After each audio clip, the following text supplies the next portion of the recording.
ఉండలేక మట్టింటికి వెళ్ళిపోయావా శాశ్వతంగా.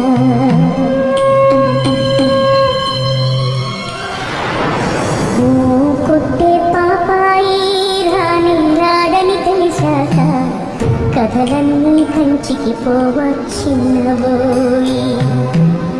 పడుకోవేమంటూ ఎప్పుడైనా నిన్ను కసిరానా, అయితే చూడంటూ అలిగావా నా పసికూనా.